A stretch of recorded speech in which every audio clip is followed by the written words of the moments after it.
Hi you guys, and welcome back to my channel. Thank you for liking, subscribing, being here, being you. Be the best you. There's only one of you here. And thank you for being a part of my dream and my journey. And motherfuckers be taking life so fucking serious. They act like we gonna make it out alive. That's the part that baffles me. And for sharing your time with me, I am very, very grateful. So yeah.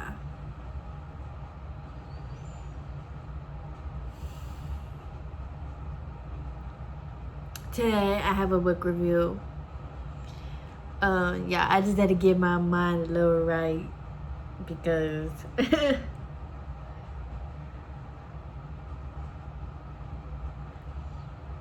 yeah, we're gonna do a book review on the book Skin and Bones by Renee Watson. This is what it looks like in the back. If you want to read this book, first and foremost, shout out to the local libraries. I'm pretty sure all of us have a local library that you could go to and get a library card, and it's free. And then like after you get your library card for free, you can like rent out a whole bunch of books for free. So you should go get a library card for free and read books for free. Reading books is important, okay? So yeah.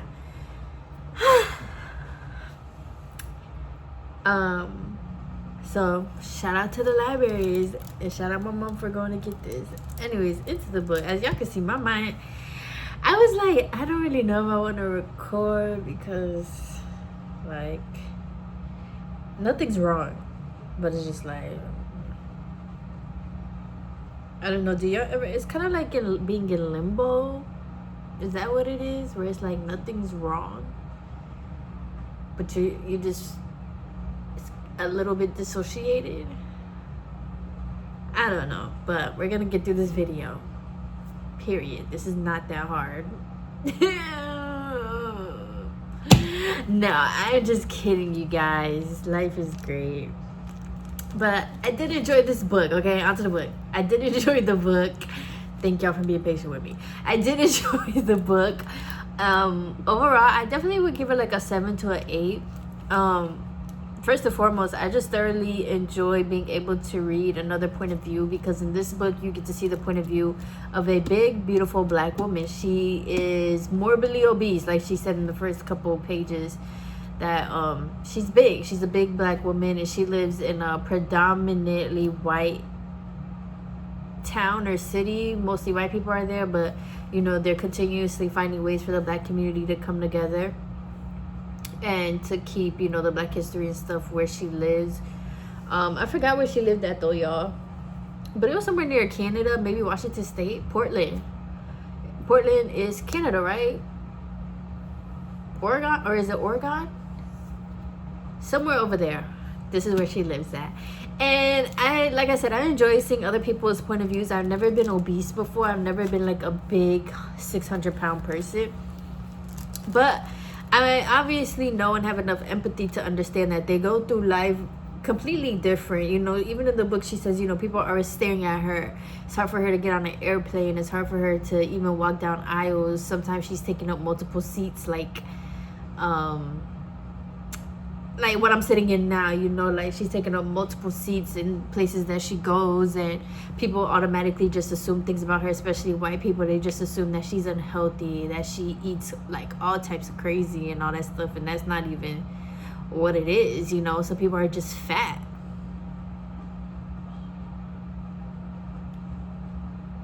I do believe that though. I do believe that some people are just meant to be fat.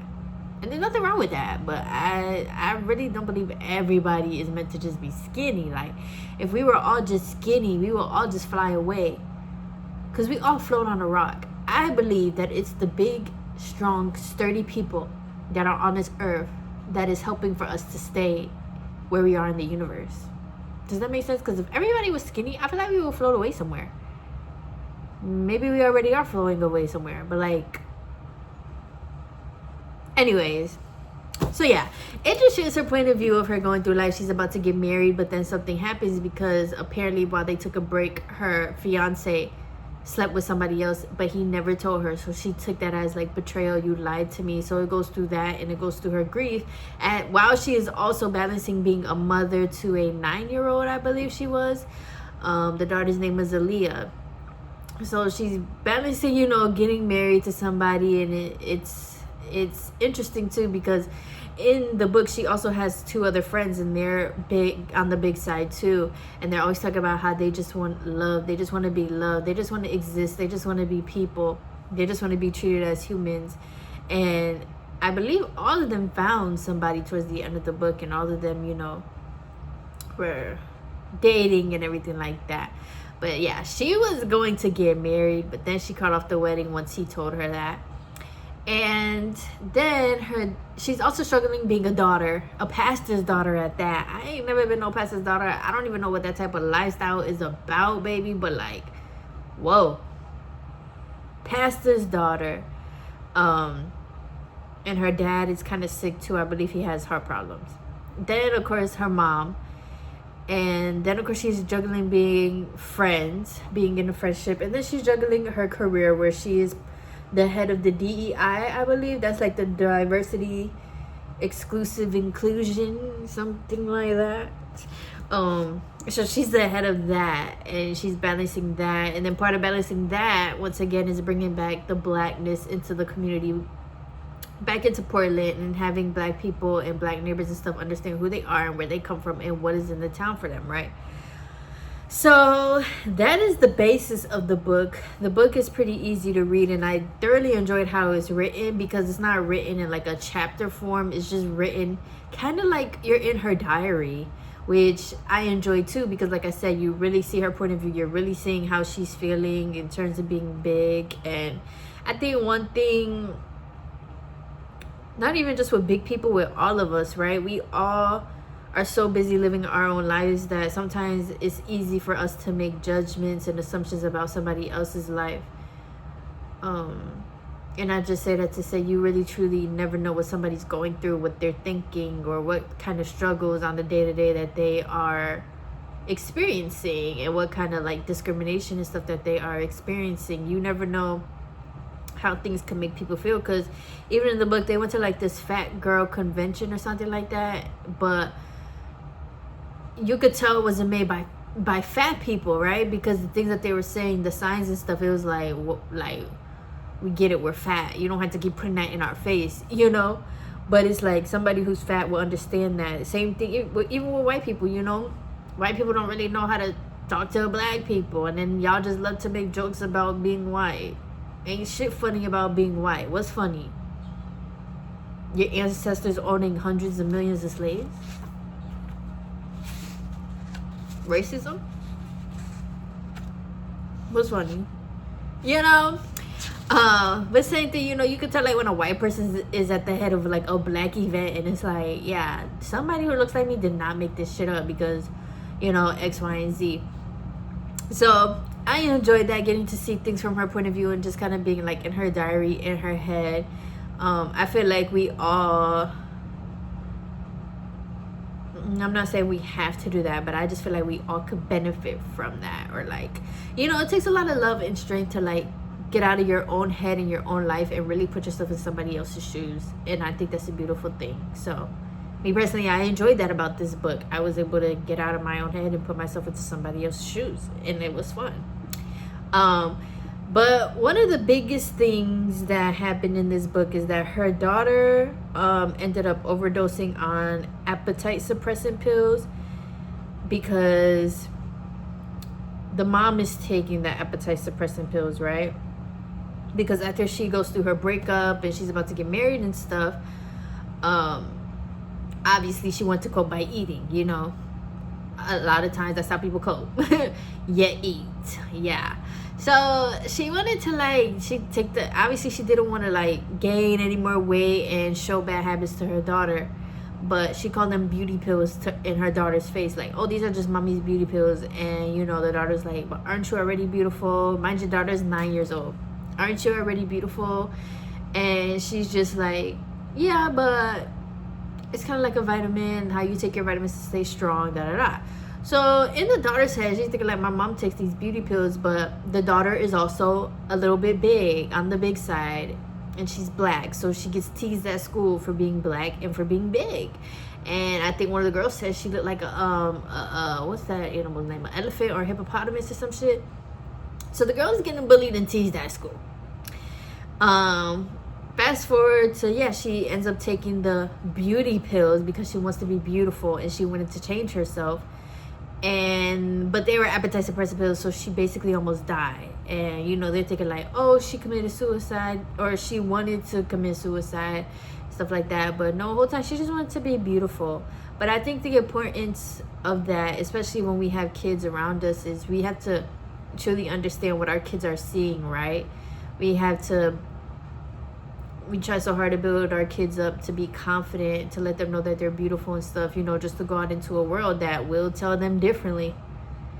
And it's hard, right? You know, like, how do you, as a parent, you're constantly telling your child that they're beautiful, nothing to worry about, but then, you know, they go with their peers and their peers are telling them that they're ugly.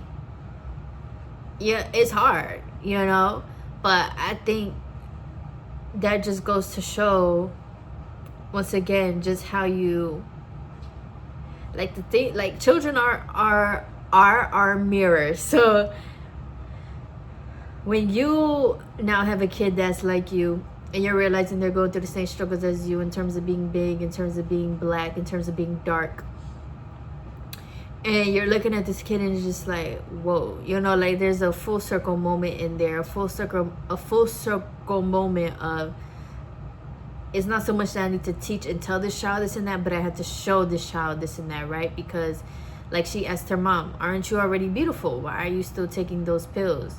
Obviously, to her, she's like, well, my mom wants to be even more beautiful. And especially as kids, you know, we already see as parents as heroes and everything like that. So, you know, and the child said, it's like, damn, how much more beautiful could you get, bitch? Well, okay, obviously she didn't say the B word. But, you know, she's like, well, geez, like, my mom is taking beauty pills. Like, what does that mean for me, you know?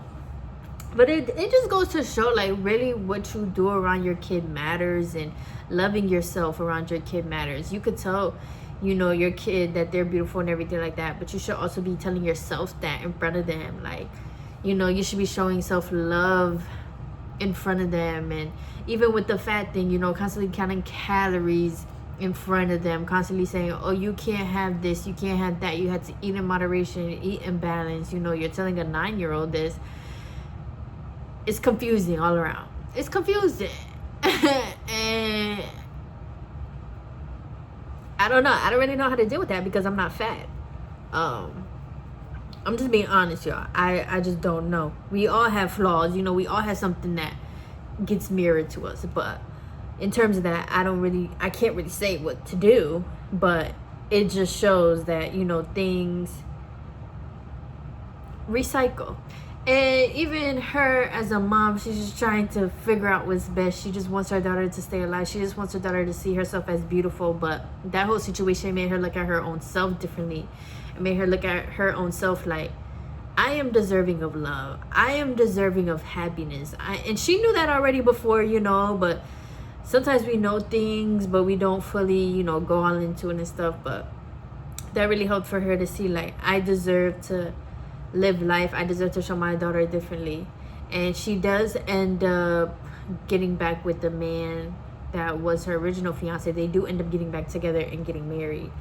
And that's why, like, the way it was beautiful. It really was. Like, it showed strength, it showed resilience, it showed love, it showed patience, it showed grace. You know, none of us are perfect. None of our relationships are perfect. None of the things that we do in everyday life are perfect, but we're all doing our best, you know. And when things hurt you, they hurt you. You can't pretend like they don't. When you need space from people, you need space from people. When you need time to yourself, you need time to yourself. And when a coworker is getting on your nerves, the coworker is getting on your nerves. Sit down. You know, I feel like the book just represented that perfectly. Just a woman who is doing her best, and I think we all can relate to that. So yeah, thoroughly enjoyed that book. That's basically what the book was about. It definitely, like I said, it's a quick little easy read. I definitely did not see that thing happening with the daughter, but once again, it's important to show because you had to, in order to teach your kids self-love and to go for what they want and stuff, you have to do it. So your kid constantly has that in their mind as a role model and stuff like that. As much as, like we see in the book, as much as you tell your child they're beautiful and stuff, like, you had to like show them by starting with yourself and taking care of yourself. So, and she even made it a point to like spend more time with her daughter. They went to therapy, which y'all already know I love to see. I'm a big therapy advocate. So even that was beautiful. They were able to go to therapy, and she was able to sit in on the therapy sessions with her daughter, see where her daughter was coming from, see where her daughter looked at herself as. And I could only imagine that it was like her seeing her own younger self, you know. And that's just beautiful because that's truly where healing starts. And as a family and stuff, they were able to come together and truly heal and truly continue to keep walking and just be better. And sometimes that's what life is all about. When you first start things, you don't have all the tools, you don't have all the answers and stuff, but as you keep walking, we figure it out. So I think this book was a great reflection of that, of a journey for real. And yeah, I'm grateful I was able to read this book. I loved it. I feel like if you're on the bigger side, you will enjoy this book as well. Like I said, there's a lot of things we are all going through that we would have never known because we're not living that life. And that's just what this book showed me. But just because you might be different or you might not be the beauty standard or whatever, it does not mean that should define you, and does not mean that you're not beautiful. Okay? You got to keep going for yourself. You got to keep pressing on. So, that's all I had to say about the book. If you read the book, what were your thoughts? How did you see it? How did you, maybe relate to it? Or what stood out to you? I think all around this was a great book, or this was a great view of love in this book. Love for yourself, but love for other people. And just trying to balance all of that. You know, love is like the easiest, simplest thing, but it can also be challenging. I'll say that. So yeah, I love you guys. Please continue being safe. Outside is getting warm. So be safe, be responsible, and have fun. And yeah, no holidays are well, Easter's coming up. I don't know if I'm gonna post this by Easter, but if I do, I hope everybody had a safe and great Easter. Give the kids some candy. Shit, give me some candy. The fuck? I love candy. But you know, get the kids some candy. Tell them to get off their tablets and come in this kitchen and dye these eggs. So yeah, I love you guys, and I will be back. I'm reading another book. So every book I read, I come on here and I just review it for you guys. I have some other book reviews on my channel if you want to look through them, you know. And if you have any book recommendations, let me know. I love black books by black authors, okay? Thank you. But I also love learning, so I do love learning like about our brains and psychology. Honestly, I'll read anything. So just leave your recommendations. If I look it up and I don't want to read it though, I looked it up and I didn't want to read it. So I love you guys. Bye.